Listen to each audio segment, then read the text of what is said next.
नमस्कार, स्वागत है आप सभी का। मैं हूं शहला निगार। देश का सबसे भरोसेमंद चैनल डीडी न्यूज पर लेकर हाजिर हूं आपका अपना पसंदीदा शो खबरों का सरपंच न्यूज पंच। इस कार्यक्रम के जरिए हम आप तक पहुंचाते हैं वो तमाम खबरें जिन पर रहती है सभी की नजर। लेकिन न्यूज पंच में सिर्फ खबर नहीं होती, बल्कि होती है खबर पर पूरी पड़ताल। तथ्यों और आंकड़ों के जरिए आपको समझाते हैं खबर का हर एक बिंदु और साथ साथ ग्राउंड जीरो पर मौजूद अपनी टीम से जानते हैं एक एक अपडेट। तो हर खबर पर हमारी पैनी नजर रहने वाली है आज भी। और आज न्यूज पंच के जरिए जिन खबरों पर हमारी विस्तार से नजर रहने वाली है, आइए सबसे पहले रुख करते हैं हमारी टॉप लाइंस का।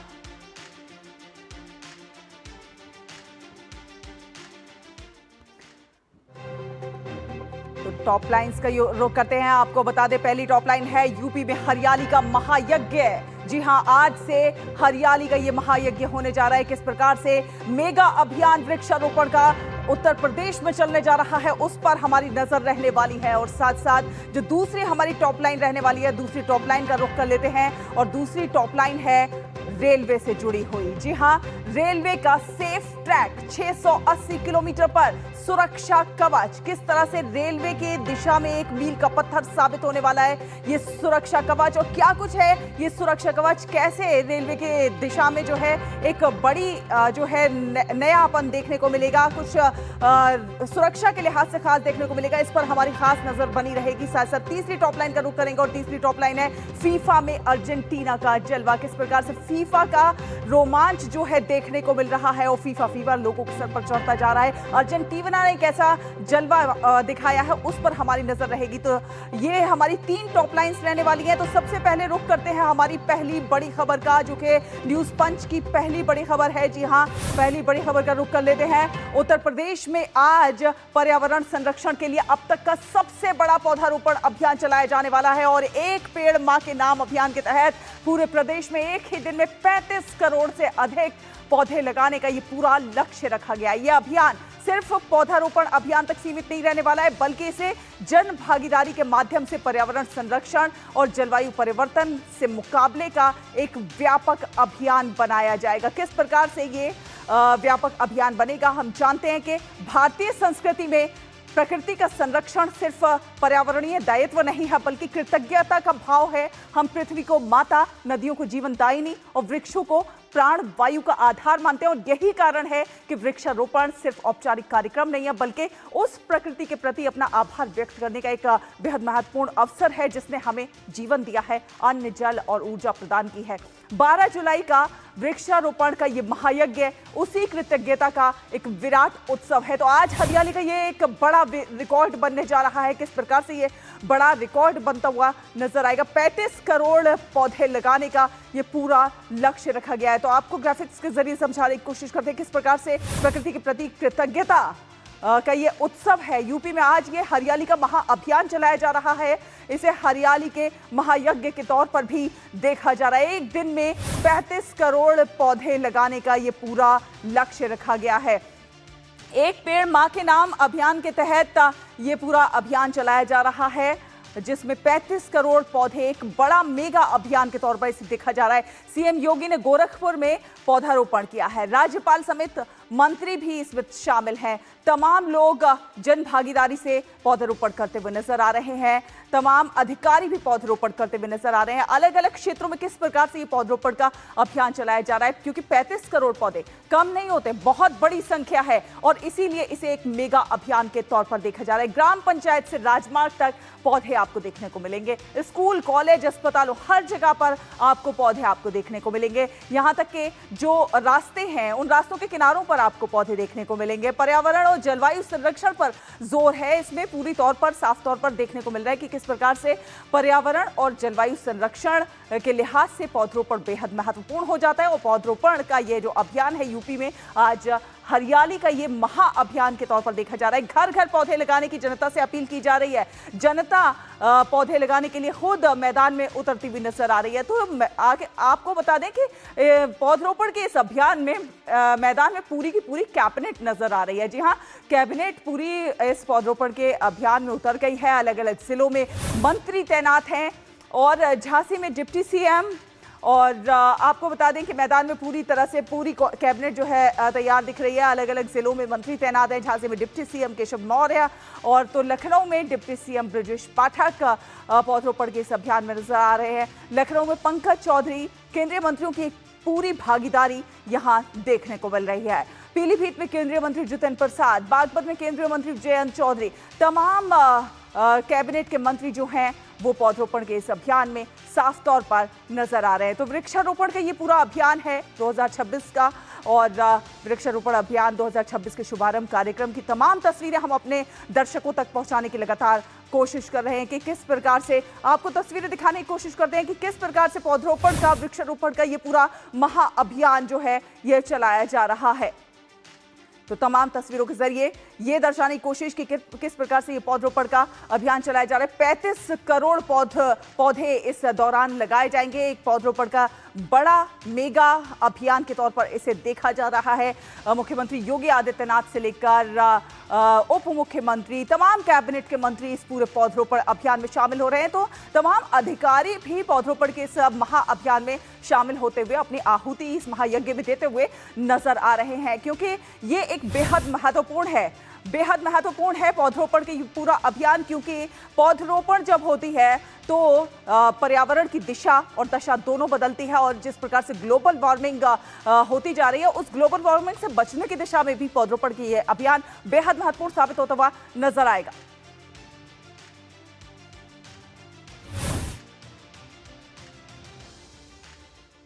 अपने उत्तरदायित्व का निर्वहन करने के लिए आदरणीय प्रधानमंत्री जी ने हर भारतवासी से कहा कि हमारा राष्ट्रीय दायित्व भी है आने वाली पीढ़ी को कैसा भविष्य हम देना चाहते हैं, इस राष्ट्रीय कर्तव्य मान करके भी हम सबको इस अभियान का हिस्सा बनना चाहिए।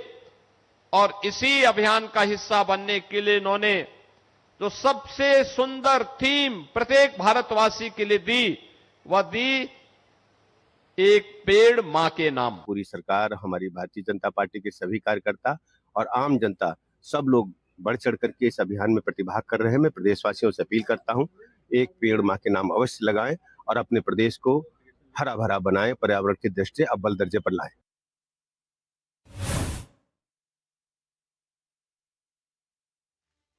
जुड़ रहे हैं और ज्यादा जानकारी के साथ किस प्रकार से पौधरोपण अभियान जो है चलाया जा रहा है उत्तर प्रदेश में। 35 करोड़ पौधे लगाने का ये जो लक्ष्य है उस पर और ज्यादा बातचीत करने के लिए विकास, हम भारतीय जो हैं वो प्रकृति के उपासक हैं, हर रूप में प्रकृति की पूजा करते आए हैं। पौधरोपण का ये अभियान जो है किस प्रकार से एक बेहद महत्वपूर्ण अभियान साबित होगा पर्यावरण के संरक्षण के लिहाज से अगर देखा जाए तो? देखिए, हम धरती को अपनी माँ मानते हैं और माँ जब श्रृंगार करती है तो हर बच्चे को खुशी होती है। ऐसे ही धरती का श्रृंगार ये वृक्ष ही होते हैं। ऐसे में इस वर्ष 40 करोड़ वृक्ष लगाने का अभियान किया गया था। 5 जून को विश्व पर्यावरण दिवस के अवसर पर 5 करोड़ पौधे उत्तर प्रदेश में रोपे गए और आज 12 जुलाई को आज सुबह से ही अभियान जारी है और अब तक 10 करोड़ पौधों का वृक्षारोपण किया जा चुका है और शाम तक लक्ष्य है 35 करोड़ का। हमने देखा था 2023 में जब एक रिपोर्ट आई थी, उत्तर प्रदेश में जो वन हरित क्षेत्र है वो बढ़ता हुआ नजर आया था और सरकार का यह लक्ष्य है कि ज्यादा से ज्यादा तकरीबन 13 से 15% क्षेत्र वन की एक बार फिर से वन क्षेत्र हो जाए। और कहीं ना कहीं ये सबसे बड़ी जरूरत बनती जा रही है आजकल। हमने देखा अभी पिछले महीने, कुछ महीने जिस तरीके से गर्मी पड़ी उत्तर प्रदेश समेत पूरे देश में, तो लोगों की ये जरूरत बन जाती है, मजबूरी बन जाती है, क्योंकि अगर प्रकृति के प्रकोप से कोई बचा सकता है तो वो वृक्ष है और इन वृक्षों का वृक्षारोपण करवाना और उनको संरक्षित करना ये सबसे बड़ी चीज है। आज उत्तर प्रदेश में सभी 26 विभाग मिलकर इस वृक्षारोपण को कर रहे हैं और इसमें जन सहभागिता बहुत बड़ी बात है। लोगों से, आम लोगों से कहा गया है, साथ साथ किसानों से भी अपील की गई है कि जो उनके खेत हैं उन खेत की मेड़ों पर भी वो वृक्ष लगाएं। साथ साथ गंगा एक्सप्रेसवे समेत समस्त एक्सप्रेसवे के किनारे वृक्षारोपण किया जा रहा है। नदियों के किनारे चिन्हित कर उन जगहों पर वृक्षारोपण किया जा रहा है जिससे कि नदियों की कटान रुक सके। तो ये तमाम सारी चीजें की जा रही हैं और अनेक प्रकार के वृक्ष दिए गए हैं। जन भागीदारी से तो बड़े से बड़े काम जो हैं, असंभव से दिखने वाले काम भी संभव होते हुए नजर आते हैं। हमने तमाम ऐसी तस्वीरें देखी हैं जो जन भागीदारी से काम पूरे होते हुए नजर आए हैं। और प्रधानमंत्री जब किसी बात के लिए अपील करते हैं तो जनता उसमें बढ़ चढ़कर अपनी भागीदारी देती हुई नजर आती है। और कुछ ऐसा ही वृक्षारोपण का यह अभियान भी जन भागीदारी का अभियान बनता चला जा रहा है। जी बिल्कुल, जन भागीदारी का अभियान चल रहा है इस समय। और सबसे बड़ी बात है जो पीएम मोदी ने थीम दी थी, एक वृक्ष मां के नाम, तो सबसे बड़ी बात है वृक्ष लगाना और उसके बाद उसकी सेवा भी करना, ये सबसे बड़ी बात होती है। और इस बार सरकार ने जो टारगेट किया है और लगातार कर रही है कि पेड़ लगाए जाए, 35 करोड़ जब पेड़ लगाए जाते हैं तो उसके बाद पेड़ ज्यादा से ज्यादा जिंदा भी बचे। 100% तो नहीं रहते हैं, लेकिन 80% के तकरीबन अगर पेड़ बच जाते हैं तो वही इस अभियान की सफलता होती है। और उसी के मद्देनजर पेड़ लगाने के साथ उसका संरक्षण हो, उस पर जाली लगाना हो, साथ साथ उन सारे पौधों की जियो टैगिंग करवाना हो, ये सारी चीजें उत्तर प्रदेश सरकार करा रही है। और 35 करोड़ वृक्ष लगाना, तकरीबन इस वर्ष 40 करोड़ हो जाएगा आज के अभियान के बाद। तो ये अपने आप में दर्शा रहा है कि हम प्रकृति के प्रति कितने चिंतित हैं और पर्यावरण के संरक्षण देने के लिए जो महा अभियान चला रहे हैं, इसमें आम लोगों की सहभागिता है, उनको बताने की जरूरत है और लोग भी जुड़ रहे हैं, तभी इतना बड़ा महाअभियान पूरा हो रहा है। आज सुबह 10 बजे तक 10 करोड़ पौधे रोपे जा चुके हैं। तो आप देखिए तेजी के साथ हर जगहों पर ये अभियान चल रहा है, हर जनपद की हर तहसील, हर गांव में ये अभियान चल रहा है। तो बिल्कुल ये मेगा वृक्षारोपण अभियान जो चल रहा है बहुत तीव्र गति से चल रहा है। और जो आपने खबर दी है कि 10 बजे तक 10 करोड़ पौधे रोपे जा चुके हैं, एक बड़ी खबर है जो हम अपने दर्शकों तक पहुंचा रहे हैं। बहुत बहुत धन्यवाद विकास, ये तमाम अपडेट हमारे साथ साझा करने के लिए। तो आगे बढ़ेंगे, अगली खबर का रुख करते हैं। और अगली हमारी जो बड़ी खबर है वो है रेलवे से जुड़ी हुई। जी हां, रेलवे क्षेत्र से जुड़ी ये खबर है। रेलवे ने स्वदेशी स्वचालित ट्रेन सुरक्षा प्रणाली के विस्तार की दिशा में एक और महत्वपूर्ण कदम बढ़ाया है। और उत्तरी रेलवे के दिल्ली खंड के रेवाड़ी, दिल्ली और शकूर बस्ती बठिंडा खंडों के 680 किलोमीटर पर कवच संस्करण 4.0 को मंजूरी दे दी है। आपको बता दें कि इसमें फीडर शाखा लाइनें भी शामिल है और इस परियोजना को 206 करोड़ रुपए की लागत से मंजूरी दी गई है। तो विस्तार से जानने की कोशिश करते हैं कि क्या कुछ है आखिर रेलवे का ये बड़ा कदम, रेलवे के बड़े कदम और सुरक्षा कवच के बारे में जानने की कोशिश करते हैं। ये पहल आपको बता दें कि भारतीय रेलवे द्वारा देश भर में कवच तकनीक के चरणबद्ध विस्तार की व्यापक योजना का एक बेहद महत्वपूर्ण हिस्सा है। और इसके तहत रणनीतिक रूप से महत्वपूर्ण व्यस्त रेल मार्गों पर इस स्वदेशी सुरक्षा प्रणाली को लागू किया जा रहा है ताकि भविष्य में रेल संचालन जो है वो अधिक से अधिक सुरक्षित हो, विश्वसनीय हो और तकनीकी रूप से बेहद इसको उन्नत बनाया जा सके। तो रेलवे का ये एक बेहद महत्वपूर्ण कदम है, स्वदेशी संचालित ये कदम। आपको बता दें सुरक्षा पर रेलवे का बड़ा कदम है। 680 किलोमीटर पर कवच संस्करण 4.0 को मंजूरी दी गई है। स्वदेशी स्वचालित ट्रेन सुरक्षा प्रणाली की दिशा में ये बेहद महत्वपूर्ण कदम है। आपको बता दें कि रेवाड़ी, दिल्ली, शकूर बस्ती, बठिंडा खंडों पर मंजूरी दी गई है और फीडर शाखा लाइनें भी इसमें शामिल हैं। परियोजना पर 206 करोड़ की लागत आएगी और देशव्यापी स्तर पर कवच कार्यक्रम का ये एक बेहद महत्वपूर्ण हिस्से के तौर पर देखा जा रहा है। 206 करोड़ की लागत से तैयार ये बेहद महत्वपूर्ण परियोजना देशव्यापी स्तर पर देखा जाए तो कवच कार्यक्रम जो है सुरक्षा की दृष्टि से एक बेहद महत्वपूर्ण कवच बनता हुआ नजर आएगा। तो सुरक्षा का ये कवच है और आपको बता दें एसपीएडी घटनाओं पर इस पे रोक लगती हुई से नजर आएगी। जरूरत पड़ने पर खुद ट्रेन के ब्रेक लगते हुए नजर आएंगे। जी हाँ, ऑटोमेटेड होगा ये कि अगर जरूरत पड़ती है तो ट्रेन खुद ब खुद जो है ब्रेक लगाते हुए नजर आएगी। कोहरा हो, फॉग उस दृष्टि से काफी महत्वपूर्ण है क्योंकि उसकी निगरानी ये खुद करते हुए नजर आएगी। यात्री और मालगाड़ियां होंगी, उनमें सुधार होता हुआ नजर आएगा, ज्यादा सुरक्षित होते हुए नजर आएंगे और स्वदेशी तकनीक से रेल सुरक्षा जो है और ज्यादा बढ़ती हुई नजर आएगी और कहीं ना कहीं और ज्यादा भरोसेमंद रेल का ये संचालन होता हुआ नजर आएगा। तो कहीं ना कहीं जो लोग हैं उनका रेल पर भरोसा और ज्यादा बढ़ता हुआ नजर आएगा और ज्यादा विश्वसनीय रेलवे होता हुआ नजर आएगा। तो आपको बता दें कि किस प्रकार से स्वदेशी तकनीक से स्वचालित है ये और किस प्रकार से ये महत्वपूर्ण हो जाती है और क्या कुछ कवच है ये कवच के बारे में आपको बताते हैं। स्वदेशी स्वचालित ट्रेन सुरक्षा प्रणाली है जिसे कवच कहा जा रहा है। भारतीय रेलवे के RDSO द्वारा विकसित ट्रेनों को सुरक्षा और खतरनाक दुर्घटना पर इससे लगाम लगती हुई नजर आएगी। तो ये कवच बेहद महत्वपूर्ण हो जाता है क्योंकि इससे दुर्घटनाएं जो हो जाती थी अक्सर ट्रेनों की, उन पर लगाम लगती हुई नजर आएगी। ट्रेनों को आपस में टकराने से रोकते हुए नजर आएगा ये कवच।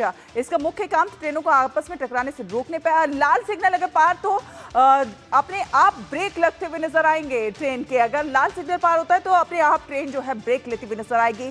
अत्यधिक गति और टक्कर से ट्रेनों की रक्षा करता हुआ ये कवच नजर आएगा।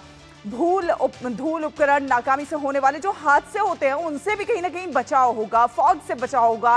केबिन में लोको पायलट को रियल टाइम जानकारी मिलती हुई नजर आएगी। अक्सर धुंध के कारण, खराब मौसम के कारण जाड़े में अक्सर होता है कि ट्रेन का हादसा हो गया, तो वो उन हादसों से भी कहीं ना कहीं इसमें बचाव होता हुआ नजर आएगा। ट्रेनों की आवाजाही की जो रियल टाइम निगरानी है वो इससे संभव हो सकेगी और साथ साथ 120 किलोमीटर घंटे की गति पर सेफ संचालन में ये सहायक साबित होता हुआ नजर आएगा। तो कवच बेहद महत्वपूर्ण हो जाता है। जिस प्रकार 120 किलोमीटर प्रति घंटे के रफ्तार से ये जो है निगरानी भी करते हुए नजर आएगी। स्वदेशी स्वचालित ट्रेन सुरक्षा प्रणाली है, सबसे महत्वपूर्ण बात यह है और इस प्रणाली से कहीं ना कहीं रेलवे की जो विश्वसनीयता है वो और ज्यादा बढ़ती भी नजर आएगी। अपने संवाददाता से ही बात करेंगे, लेकिन उससे पहले आइए न्यूज पंच में एक छोटा सा ब्रेक यहां पर ले लेते हैं।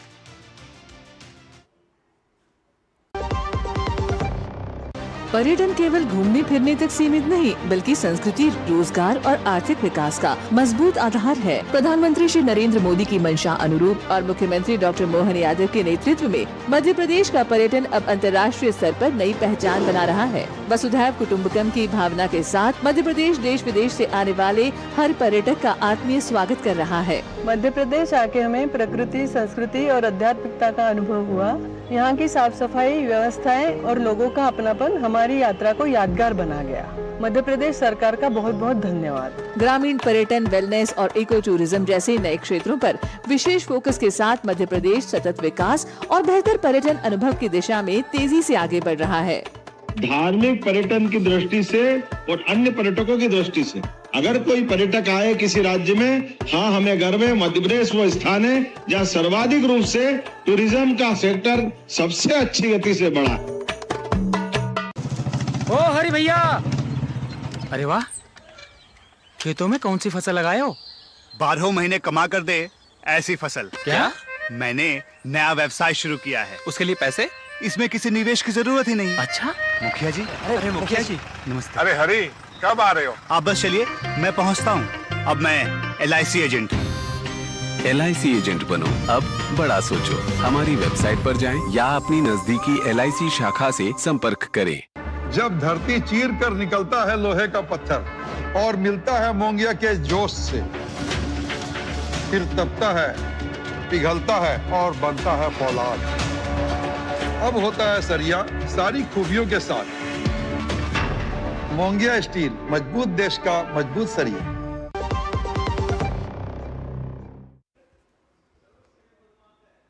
तो रेलवे में स्वदेशी कवच सिस्टम की हम लगातार बात कर रहे हैं, किस प्रकार से रेलवे को और ज्यादा विश्वसनीय बनाने की दिशा में बेहद महत्वपूर्ण कदम ये उठाया गया है और किस प्रकार से ये आगे चलकर रेलवे की दिशा में एक मील का पत्थर साबित होगा। कैसे रेलों को आपस में टकराने से रोकेगा और किस प्रकार से इसमें अगर संभव होता है तो रेल ऑटोमेटिक यहाँ पर ब्रेक लेते हुए नजर आएगी। तो काफी ज्यादा महत्वपूर्ण हो जाता है रेलवे कवच सिस्टम। राजेश राज हमारे सहयोगी संवाददाता हमारे साथ जुड़ रहे हैं, उनसे बात करेंगे, उनसे जानने की कोशिश करेंगे कि आखिर कैसे रेलवे के कवच सिस्टम जो है वो काम करता हुआ नजर आएगा। बेहद महत्वपूर्ण, रेलवे के को विश्वसनीय बनाने की दिशा में ये कवच सिस्टम बेहद महत्वपूर्ण हो जाता है।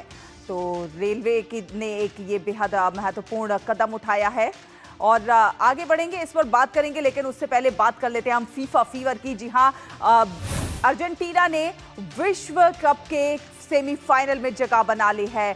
क्वार्टर फाइनल में अर्जेंटीना ने स्विट्जरलैंड को 3-1 से मात दी। अर्जेंटीना ने 10वें मिनट में मैक एलिस्टर के गोल की मदद से बढ़त बना ली थी। हालांकि स्विट्जरलैंड की ओर से 67वें मिनट में एंजोय ने बराबरी का गोल दागा। निर्धारित समय तक दोनों टीमें 1-1 से बराबर पर रही और इसके बाद अतिरिक्त समय में अर्जेंटीना के लिए अल्वारेज और मार्टिनेज ने गोल किए और मैच 3-1 से अर्जेंटीना के नाम रहा। तो बेहद महत्वपूर्ण ये मुकाबला, बेहद रोमांचक मुकाबले में किस प्रकार से अर्जेंटीना ने ये जीत हासिल की है।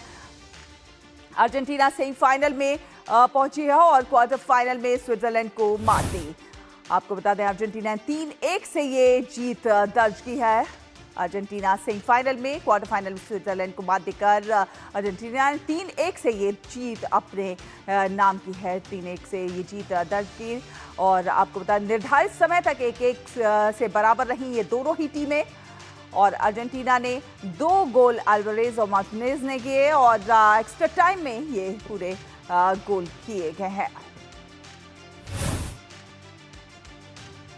तो इंग्लैंड पहुंचा है सेमीफाइनल में। आपको बता दें इंग्लैंड ने क्वार्टर फाइनल में नॉर्वे को 2-1 से हराया। इंग्लैंड के लिए जूड बेलिंगम ने किए 2 गोल और शायद अपने 36वें मिनट में नॉर्वे को बढ़त दिलाई। बेलिंगम ने पहले हाफ में एक्स्ट्रा टाइम में पहला गोल करते हुए वो नजर आए और निर्धारित समय तक 1-1 की बराबरी पर ये दोनों टीमें रहीं। बेलिंगम ने एक्स्ट्रा टाइम में विजयी गोल किया और अब जो है आगे इंग्लैंड का सामना होगा सेमीफाइनल में अर्जेंटीना से। तो बेहद महत्वपूर्ण और रोमांचक होता जा रहा है फीफा का ये जो सेमीफाइनल का जो सफर है।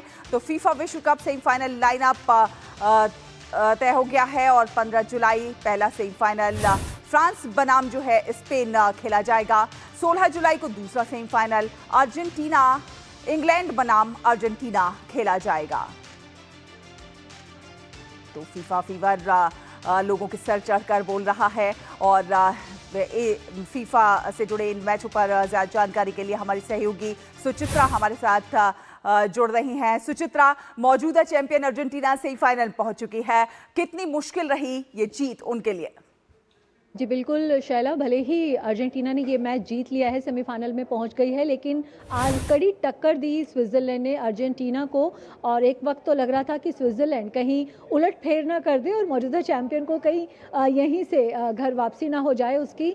लेकिन जैसा कि पिछले 2 मैच में करती आ रही है अर्जेंटीना की टीम, एक बार फिर उसने अंतिम पलों में मैं कहूँगी कि अपने खेल का स्तर उठाया है, अपनी रणनीति में बदलाव करते हुए अर्जेंटीना ने एक बार फिर वापसी की है, शानदार और जीत दर्ज की। लेकिन जिस तरह से परेशान किया स्विट्ज़रलैंड ने, स्विट्ज़रलैंड का जो डिफेंस दिखाई दिया, एक अभेद दीवार बन के जिस तरह से खड़ी हुई थी स्विट्ज़रलैंड की रक्षा पंक्ति, तो अर्जेंटीना की कड़ी परीक्षा हुई आज। और इस मैच को देखने के बाद हम ये कह सकते हैं कि इंग्लैंड की टीम को ज़रूर राहत मिली होगी कि उनका सामना स्विट्ज़रलैंड से नहीं हो रहा, क्योंकि जिस तरह का खेल दिखाया है स्विट्ज़रलैंड ने, कोई भी टीम उनका सामना नहीं करना चाहेगी किसी महत्वपूर्ण मैच में। बहुत ही मुश्किल से अर्जेंटीना को ये जीत मिली है, लेकिन जीत ही होती है। तो फिलहाल अर्जेंटीना पहुंच गई है सेमीफाइनल में और स्विट्ज़रलैंड ने पूरी प्रतियोगिता में अपने प्रदर्शन से प्रभावित किया। उनका जो डिफेंस है वो सबके लिए एक उदाहरण बन के ज़रूर सामने रहेगा।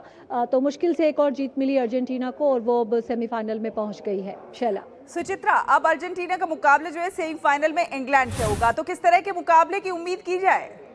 जी बिल्कुल, एक बेहद रोचक मुकाबला हमें देखने को मिलेगा, क्योंकि जहां एक तरफ अर्जेंटीना है, डिफेंडिंग चैंपियन है, उनके पास लायनल मेसी जैसे बड़े स्टार हैं, वहीं इंग्लैंड की टीम इस पूरे टूर्नामेंट में जिस अंदाज में खेलती हुई नज़र आई है, वो टॉप फेवरेट के तौर पर नज़र आ रही है इस विश्व कप को जीतने के लिए। इंग्लैंड के पास भी हैरी केन हैं, जूड बेलिंघम हैं, तो एक कड़ा मुकाबला हम कहीं की देखने को मिला और अटैकिंग फुटबॉल देखने को मिलेगा। जो आज के मुकाबले में स्विट्ज़रलैंड की अप्रोच थी कि अर्जेंटीना को गोल करने के मौके नहीं दे रही थी और खुद भी स्विट्ज़रलैंड ने ज़्यादा गोल करने के प्रयास नहीं किए, तो इंग्लैंड और अर्जेंटीना जब आमने सामने होंगे तो हम कहेंगे कि एक पॉजिटिव फुटबॉल नज़र आएगा, क्योंकि दोनों ही टीमें गोल करने में यकीन रखती हैं, अटैकिंग फुटबॉल खेलने में यकीन रखती हैं।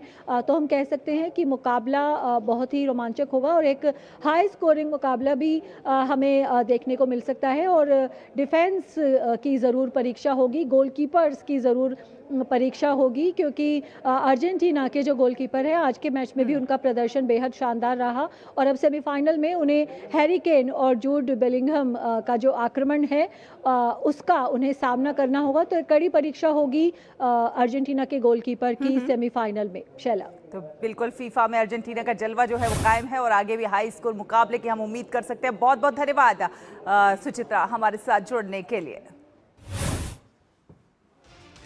तो इसी के साथ न्यूज पंच में अभी के लिए बस इतना ही। डीडी न्यूज पर खबरों का सिलसिला लगातार जारी रहेगा। आप देखते रहिए डीडी न्यूज। नमस्कार।